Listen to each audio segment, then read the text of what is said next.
வணக்கம். திருமணத்தை பற்றி, ஜாதி மதத்தை பற்றி, சடங்குகளை பற்றி எல்லாம் என்னோட மக ஒரு இன்டர்வியூ கொடுத்துருக்காங்க. அதை பற்றி சில பேர் ஆதரவாக கருத்து தெரிவிச்சிருக்காங்க, சில பேர் எதிர்ப்பாக கருத்து தெரிவிச்சிருக்காங்க. எங்கிட்ட அதை பற்றி கருத்து கேட்டாங்க. நான் ஒரு ப்ரௌடு பெரியாரிஸ்ட். எனக்கு இந்த ஜாதி மதம் இந்த சடங்கு இதில் எல்லாம் எனக்கு உடன்பாடே இல்லை. அதே மாதிரி திருமணம் குறித்து எங்கிட்ட கேட்டாங்க. திருமணம் அப்படிங்கிறது ஒரு கட்டாயம் இல்லை, அது தனிநபர் விருப்பத்தை சார்ந்த விஷயம்.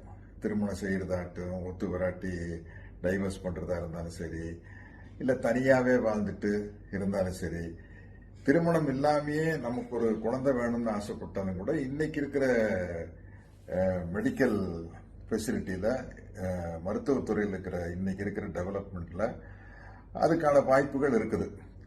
அது சரியாக அமையலாம், சரியா அமையாமலும் போகலாம், பட் அதுக்கான வாய்ப்பு இருக்குது. அப்படி இருக்கும் பட்சத்தில் இது ஒரு தனிநபருடைய விருப்பம் சார்ந்த விஷயம்தான் அப்படிங்கிறது என்னுடைய கருத்து. அதனால இந்த கருத்துக்கள்ல திவ்யா கூட நானும் ஒத்து போறேன், உடன்பட்டு போறேன் அப்படின்னு தெரிவிச்சுக்கிறேன். நன்றி, வணக்கம்.